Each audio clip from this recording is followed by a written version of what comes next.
you feeling? Back in the chair again. Hello there, ladies and gentlemen, and welcome back to what I intend to be my final essay on Star Wars for a good long while, because my care bucket at this point has been pretty damn well emptied. I'm aware there's an upcoming Ahsoka series and that the hot topic Mary Sue is going to be in it. I don't really care. Who knows? If things kick off and there's enough demand, I might do a breakdown on it, but honestly, I just want to take a bit of a break from talking how bad Star Wars is, and as fun as it can be, it does hurt me a bit to do it over and over. There's a Rey Palpatine movie on the horizon. Maybe by the time that comes out, I'll have recharged my batteries a fair bit. We'll see. But regarding my wrap-up on Book of Boba Fett and Mando Season 3, I have repeatedly made the absolutely absurd claim that Dave and John are not good writers. But today, I intend to put that to bed with evidence from their work against the work of the sequels and prequel trilogies. Mando Season 1 was a little fun sandbox that ultimately had no goal and went nowhere. But it wasn't offensive, even if it wasn't all that good either. So everybody who was reeling from being dick-slapped by Rian and JJ were suffering story drought, and said that Dave and John were really, really good, myself included. But the scales have started to fall from our eyes, and we can see this vast unending pile of shit that has been thrust upon us. I intend to prove that Dave and John are not the best of everything, but have in fact become the worst parts of both George and Disney put together. Now boys, the bell has rung, and ask not who it tolls for. It tolls for thee. Stark, we need a plan of attack! I have a plan. Attack. So I and many others have mentioned before now that Disney clearly had no plan when it came to the sequels. Some far more optimistic people than myself have claimed that JJ did. It's common knowledge to this point that George at least had some ideas, but Disney clearly never did. JJ can't finish a 6-ounce steak by himself, and Rian torpedoed that steak into the ground anyway before declaring himself a master chef. But was there indeed a plan for Mandalorian or Boba Fett? Oh, I don't know. There are rumors of multiple last-minute notifications, and people on set having no clue what the hell they were doing. But there was clearly no plan as far as how the big things go. Grogu's a baby that still needs to get a Jedi, and in Season 2 we finally see him go to the Jedi. Then he goes back to Din in a whole other show that isn't even covered in the recap. Season 3 saw people chase objectives almost entirely at random. Bo-Katan can be redeemed because she never removed her helmet after being in the waters, but now she can remove her helmet and lead all the Mandalorians. There's just example after example of things like this. Nothing long-term in the Mandoverse works. Heck, they still can't agree on when exactly the hell it takes place. Do you see the toy? You did buy the toy, right? It's very important that you're looking at a toy right now. Oh, Disney, so desperate to sell all of the toys that they're just shoving every inch of it onto the screen. How them Rose, Tico, and purple hair toys working out for you. But yeah, here's Rey's lightsaber, because Rian broke the fucking thing in half, and therefore it's different. Buy it. Here's Rey's actual lightsaber that she bafflingly didn't just build and use for a whole nother movie. Buy it. Here's 3PO with a red arm, so therefore it's different, and totally not pointless merch. Here's a different Millennium Falcon with a new radar dish that Rey uses, and therefore it's new. Buy it. Surely the Mandoverse isn't just as guilty. Oh look, IG-12 that served literally no purpose. Buy it. Here's baby fucking Grogu. Buy it. Here's Mando's dumbass muscle ship. Buy it. Here's the Lego Razor Crest. Buy it. Oh look, the mouse droid you can fucking buy on Amazon Prime, of course. Buy it. Look, Bree owns the name Plank, alright? That's hers. I guess this lass, with how little we know about her, will have to be, blank. Well, Disney is, as ever, a master of creating characters, am I right? I mean, there's Rey, who has no personality or traits. There's Zori Bliss, who has no personality or traits. There was this girl, who has no personality or traits. All of these amazing characters are clearly pushing forward the women's movement, and not just doing enormous amounts of damage to the female character gallery. But Dave and John don't write bland characters. There's Din, who outside of Logan and Grogu has no personality or traits to speak of, but that's at least one, and he's only the main character. There's the Armorer, who has no personality or traits. There's Greef Karga, who has no story or traits. There's Bo-Katan, and you've blasted all personality and traits off of her. So, yeah, you do the same thing, don't you? So subtle you might not have even noticed, but your brain did. One well-worn and completely valid critique of the prequels was George's over-reliance on CGI. George is somebody addicted to the cutting edge, and while the prequels actually help push forward a lot of huge technology in movies, the fact is that an over-reliance on CGI is never going to stay good. Don't get me wrong, I'm not saying that CGI on principle is bad. I mean, heck, here's 2 shots from the Naughties that still look pretty damn good. That being the opening shot from Episode 3 and the Balrog from Lord of the Rings. These things still look pretty good, and it's because the ship scene is entirely CGI, and therefore there's no contrast, and the Balrog is a being composed of shadow and fire, which CGI can actually do pretty well. But there really isn't a contrasting use of them in either of these scenes. However, there are moments like Attack of the Clones or The Hobbit where things feel very contrasting, and they totally ruin the idea that these might be real people doing real things. So on to Dave and John. Well, yeah, there's CGI Luke Skinwalker, which I have briefly mentioned before, but it's clearly not human. Again, pushing aside the morality of using somebody's likeness past their age or death in the case of Carrie Fisher and Peter Cushing, the tech will undoubtedly improve. Will it ever reach such a point where it isn't a non-human trying to sound human? I don't know, but it's definitely not there now.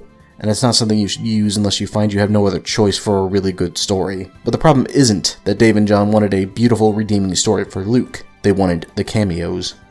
My name is Darren, and I am not a dick! Oh boy, oh boy. Now we can't deny that Kylo Ren was portrayed admirably by the now beloved Adam Driver. He also did a lovable job portraying Matt the radar technician.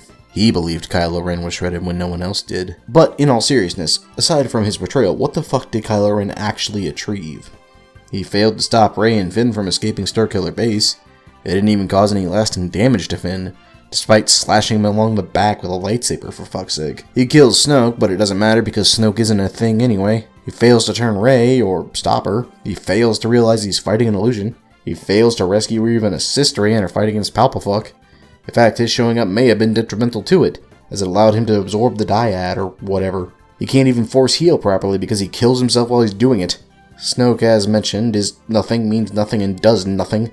Palpatine is brought in at the 11th hour to be unceremoniously defeated in a way that makes no fucking sense. Comparing all these villains to even the prequels doesn't look great. I mean, sure, Maul isn't amazing, but he did kill a powerful Jedi and kickstart the fall of Anakin. Dooku and Palpatine were master manipulators, consistently causing issues, and Dooku beat Anakin and Obi-Wan before dueling Yoda to a standstill. Dave and John, what you got? Well, there's the Crimson Monitor Hall Brigade, a group of assassins who use fucking stun weapons. Don't even know what more I can say about them than that. There's Moff Gideon with all of his Force clone. Sorry, I had a brain hemorrhage at that thought. And he keeps coming back like VD despite sucking cock at everything. There's Paul and Henry, who both did nothing and achieved nothing. None of these people carry even a superficial level of power like Snoke did, even though he ended up being a test tube baby after movie 1. We all figured he must be something powerful, but none of what you did bring to the table even carries that much. What is this about? This isn't about you. Oh, what more can be said about Luke's death in The Last Jedi? Probably very little, but yeah, nobody escaped the sequels unscathed. Not all desecrations are equal, but all are present. Luke is a miserable hobo, Han is a failed father and regressed to a smuggler, Leia is a complete idiot who can't establish a government that can wipe its own ass, Lando is a creepy man who stole his dead best friend's ship back, Akbar sucks and gets blown out an airlock only for Ryan to ask him to make a fucking joke about his character's exit. Chewie... Actually, maybe Chewie's character isn't completely ruined. He's a lonely man on an island with all his best friends being dead. I suppose the droids are more or less the same, but you understand my overall point. So, on to Dave and John. Well, I've already pointed out how Luke is ruined in forcing Grogu to choose between his relationships and being a Jedi, and he failed to train the little guy. He's certainly not alone, though. Boba Fett is a failure of a leader who gives orders, is overrun by his own crew, and then does what they say anyway. Cad Bane is an idiot who got beaten by an old man who had almost no armor. Bo-Katan is ironically ruined in being turned into an utterly generic girl boss.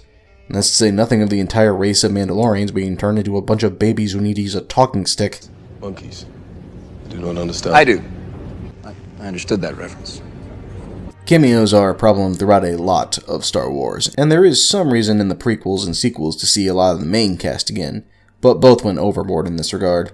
In the prequels, seeing Anakin, Palpatine, Obi-Wan, and Yoda again, sure, great. But we also got R2, 3PO, and a strange level of backstory on Owen and Beru, which was a bit too much. The sequels again, Han, Leia, Lando, Luke, the droids even, sure, great. But they also rebooted the entirety of Episode 4 as if that was needed. We even got new X-Wings and Y-Wings and a bigger, better Death Star and 1,000 mini Death Stars and another Palpatine and then actual Palpatine again. So do Dave and John? Yes. Yes, they do. How did we, Kronk? Well, you got me.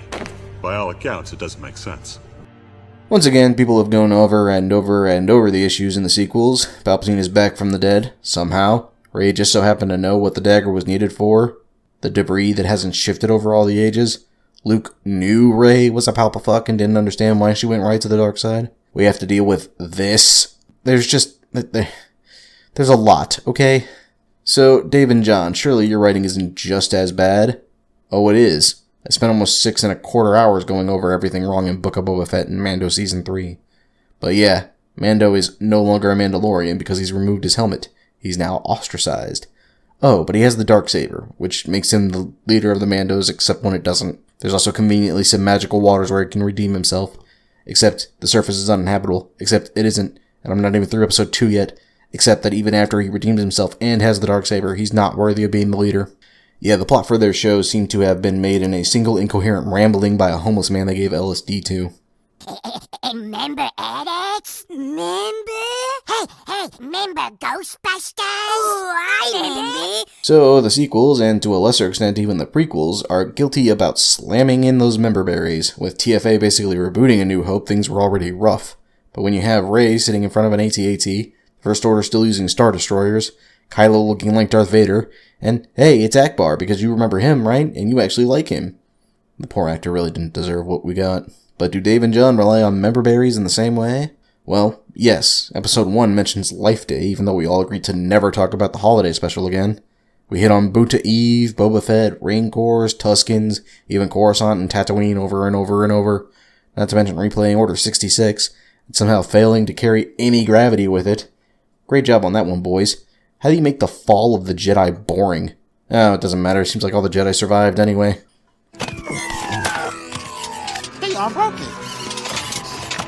Hyperspace, oh hyperspace. How Rian hath ruined the Death Star is retroactively ruined, because now the cannons and Starkiller Base have ruined it. Soiled it!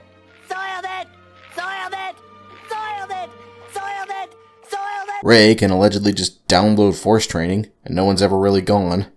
I wish one person on the writing team had cared and been competent, but apparently most of the writers are dead. As I've learned to work in this galaxy, it's a long play. And if things go right, you get to do more of your story.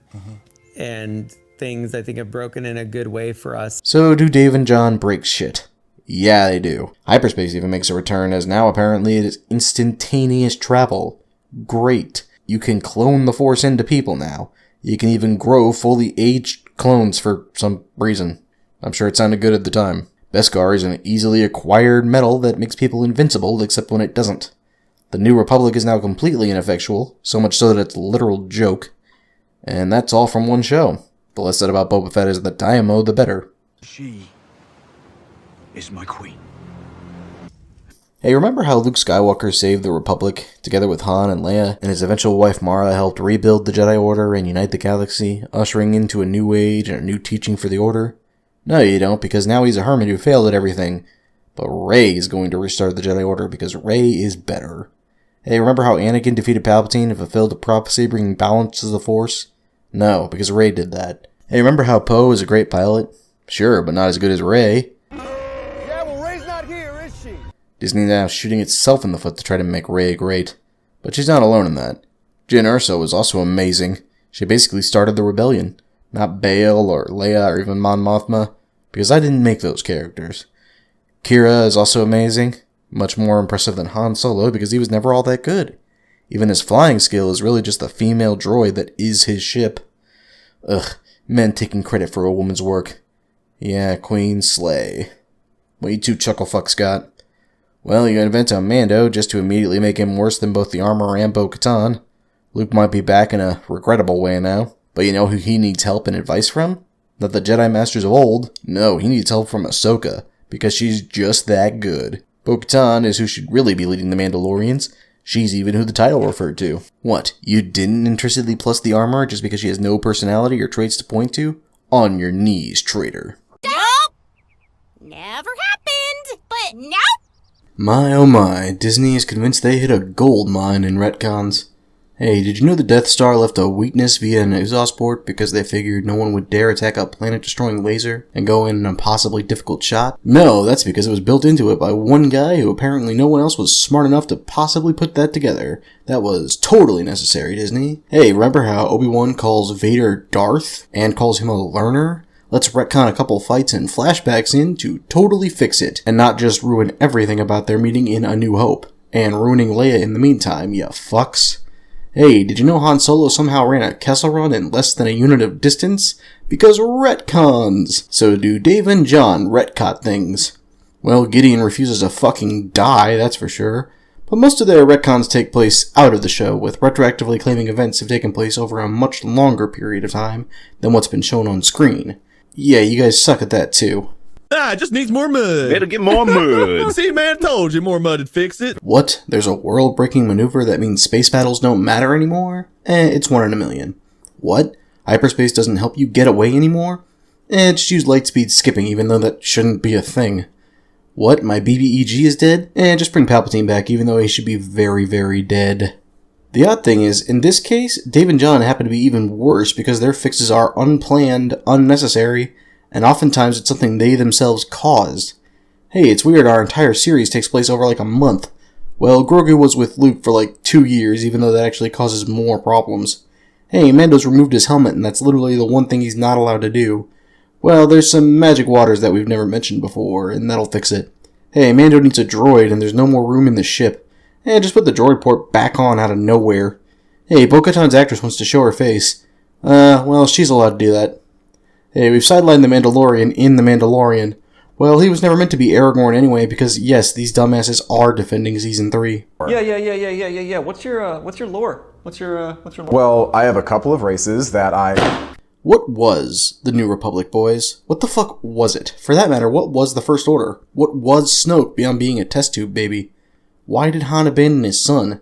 What was Luke's new Jedi Order? If the dark side and the light side are always equal, according to you, Freddie Prince. Everybody, I know more about the Force than most people because Dave Filoni taught me and George Lucas taught him. If he kills who he sees as a rival, Anakin, then he knows the Force is just going to fucking correct that because the Emperor knows this. These are George Lucas's words, not mine, so fuck you if you disagree with me. He seduces Anakin to double the strength of the dark side. So then what does the Force do? Balance. It balances us. How? It gives us twins, Luke and Leia. 2 and fucking 2. Ignore him. He's dumb. Your intellect is as weak as your dollar. Failure is your destiny. You disrespect yourself and your nation. You are made of stupid. Why bother fighting at all?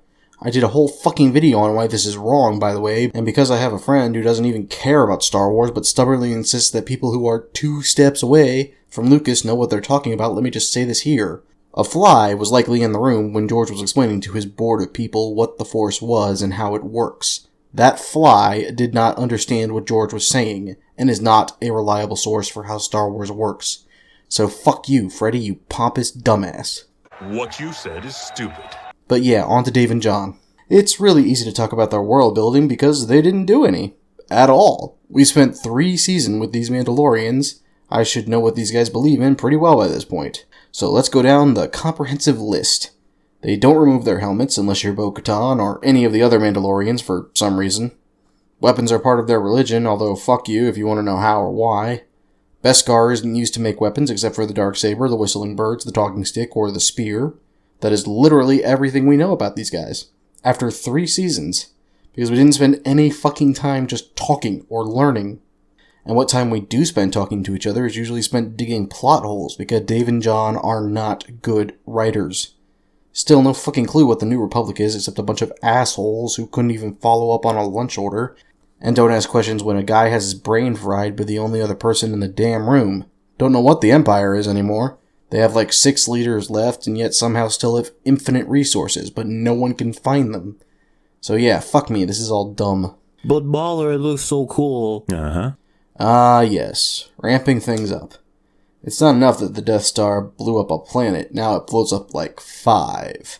No, Luke and Vader fighting on a bridge in the clouds was lame.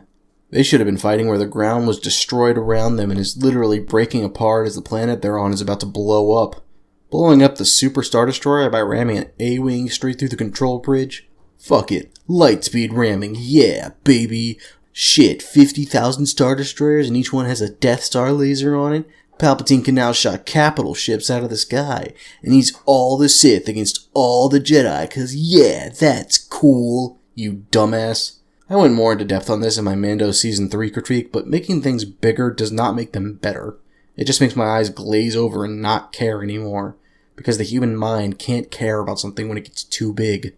But Dave and John said, oh well, what if there's a whole factory that the Empire built on Mandalore, and Gideon's back, and he's got hundreds of Dark Troopers, but now they're also wearing Beskar, and there's Promethean guards, and it's against all the Mandalorians led by Bo-Katan. Yeah, that's cool. That's what the kids want to see. I can't stand this stupid practice of just make it bigger and the people will love it. If the trade-off for this is that we never had the Infinity Saga in the MCU, I'm gonna be honest, I gladly would have paid that price, and come out ahead, because this is the new big thing, and it's infinitely dumb. The suit is literal perfection. It will be. When it fits a woman. You just pissed off that Han Solo gave the fucking Millennium Falcon to a girl. Impressive. Every word in that sentence was wrong. Ah, Rey, everyone's favorite Mary Sue wish fulfillment bitch who is so beloved by the Star Wars fans. She's coming back, everyone. I'm starting to wonder if Lucasfilm and the MCU aren't some huge tax dodges by Disney, because I refuse to believe anyone could willingly be this stupid. The worst part is that people think that the old-time fans are mad because there's a girl in Star Wars. No, dumbasses. People like Leia. People like Padme. People like Ahsoka and Bo-Katan. Or at least they used to like Ahsoka and Bo-Katan. Fuck, I actually like Mon Mothma and Andor, and that bitch didn't have any personality in Jedi. That chick is making fucking moves and it's great.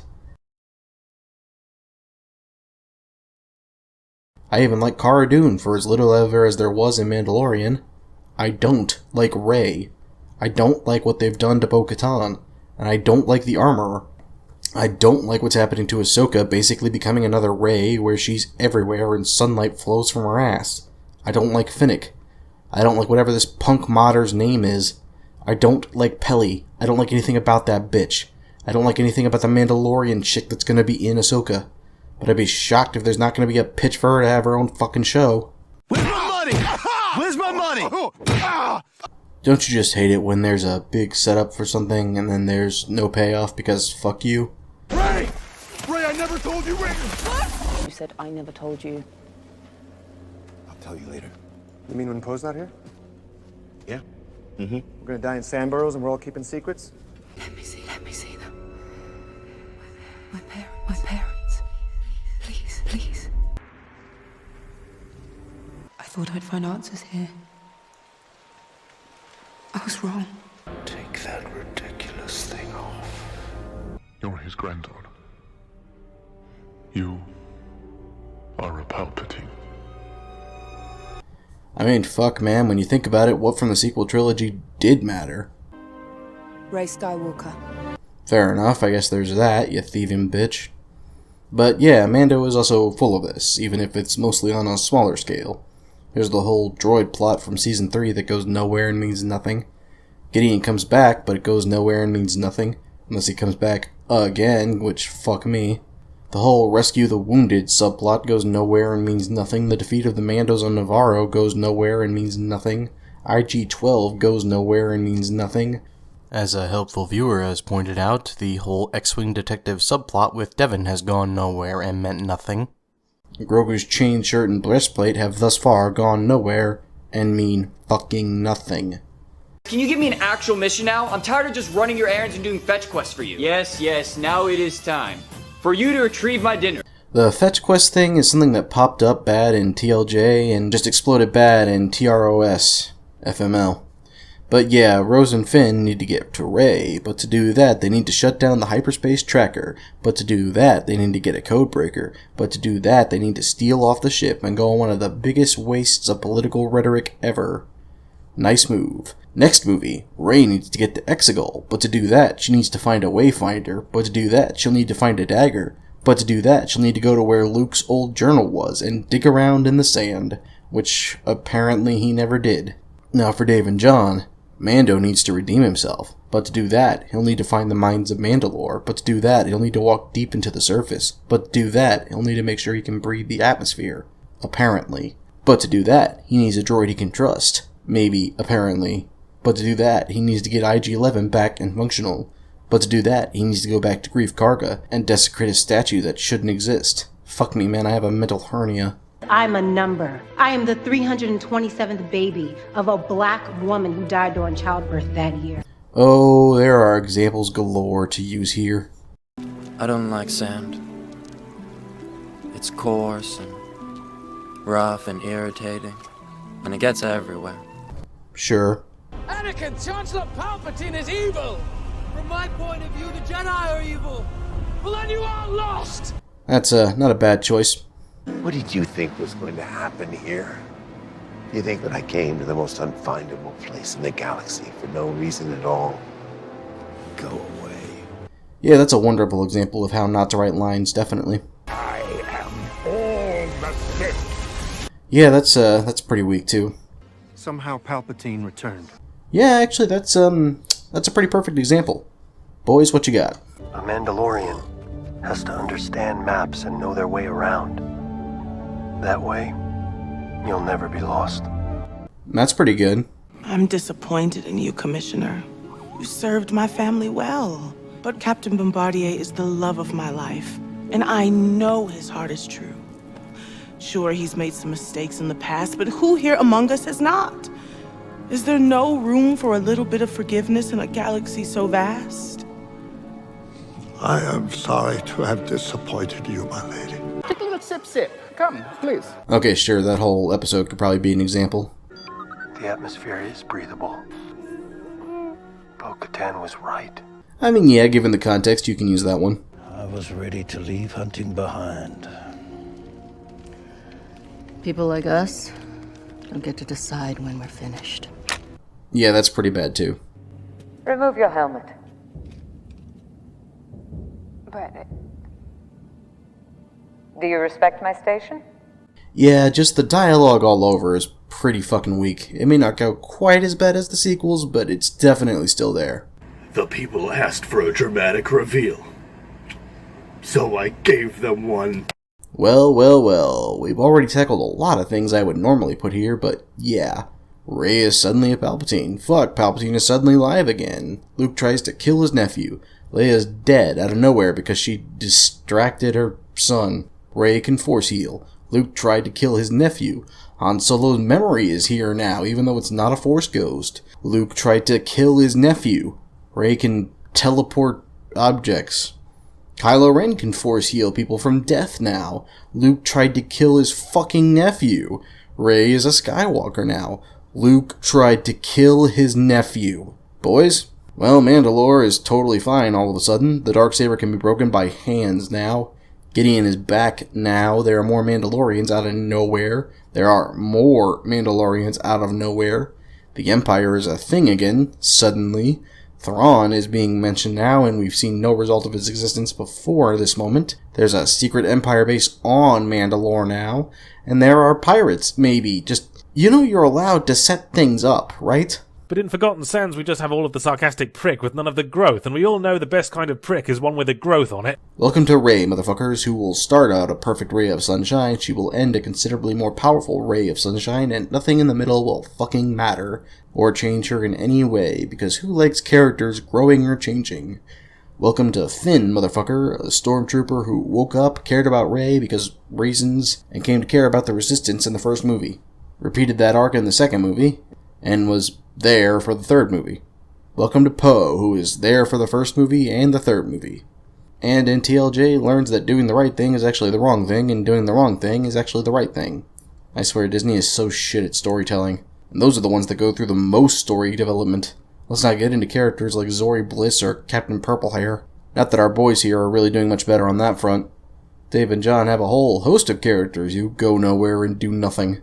I mean, there's Mando, who flips all over the place on any given second as far as what he cares about, so he can go where he's needed. And at the end of Season 3 is exactly where he could have been at the end of Season 1, with nothing having mattered.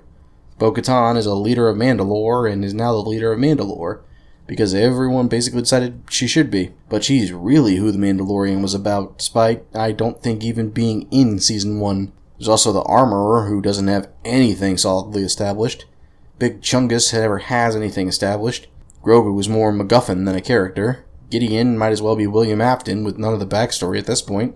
Just what happened to the days when, like, a character would make a choice, or be put in a situation and they could, be affected by it and grow?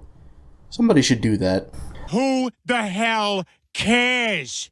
Finally, there is a huge problem with moments that the creators clearly want to be a big thing, but that ring hollow for a multitude of reasons. Primarily, a lack of investment. The First Order is suddenly huge, out of nowhere, so they can be a threat again. But that's literally out of nowhere, so no one cares. Palpatine is back, but it makes no fucking sense. Also, a quick side note on this meme, because it's making the rounds and I hate it. The Death Star didn't return, it's a whole new station. That's like saying Obi-Wan Kenobi's lightsaber returned, he just built a new one. Boba Fett returned from a creature that takes over 1,000 years to digest someone, and he was wearing armor. Even then he was fucked up for a long time afterwards. Is it fan servicey? Sure, but not implausible. Darth Maul's return is a bit more out there, I will concede. That having been said, he was cut in half from a weapon that instantly cauterizes wounds, and still has full access to the Force to control his landing, and still had Sith rage to keep him alive. Meanwhile, Palpatine was blown up twice by a person who was prophesied to destroy him, and then, even if he had somehow lived through that, stuck in the void of space. Not only is it illogical, but it's also highly upsetting from a story perspective. Sorry, that little bugbear's been on my back for a hot minute. Now, where was I? Lando is back, but all his friends are dead, so it really doesn't work. Chewie's death carried some weight until they undid it. Finally, Rey's death meant nothing to no one because she's not a character, and they ended up killing a character people did like for some reason. Dave and John, meanwhile, are masters of big moments that mean nothing and feel nothing. In fact, the ending of Season 2 is like Chewie's death in that it meant something until they undid it. Luke's nostalgia trip meant nothing. I don't know anyone that's still looking back on it with fondness. Book of Boba Fett finale had the scorpion droids that sucked dick and meant nothing. All of Mando's Season 3 is a, hey, look at the big thing happening, which will be gone in a minute. Oh, look. There's 1,000,000 Dark Troopers versus 1,000,000 Mangos. It's big. You love it. Look, it's the Promethean Guards. Look, it's clones. Look, it's Gideon again. Please tell us how much you cooned all over yourself while watching this scene. Well, I'll tell you, boys, not at all, as it turns out. Not one fucking bit. Because, and as I hope as I will say for the final time, Dave and John are not good writers. Thanks for watching. If you enjoyed this, or you're upset that I destroyed something you like, why not rip into something of mine as fair play? My book, Case for Connors, is now available on Amazon. Link in the description.